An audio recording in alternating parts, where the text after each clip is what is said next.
gampanin or obligasyon when it comes to your work, career, or money sector. Timing lang. Okay?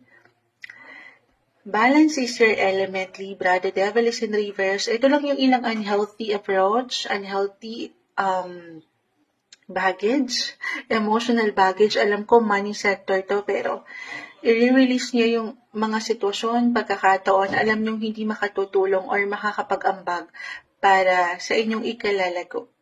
I-release nyo yung ilang negative energy. Hindi kayo magpo-focus dyan or hindi nyo pahihintulutan yan, syempre pa, na magtagumpay.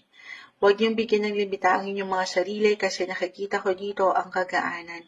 Sobrang perfect yung umangat kasi ito yung difficulty when it comes to money, especially for some of you na nagkaroon ng struggle, difficulty, ayan na nga, challenges, money sector, nag-reverse na sa atin guys.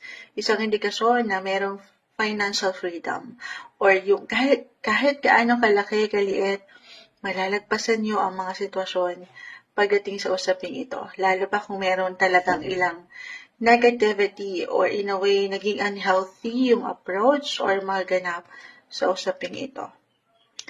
Okay, so yung blessing of work andito pa rin. May improvement din tayo nakikita. The strength card, alam ko, financial reading ito. Physically, mentally, emotionally,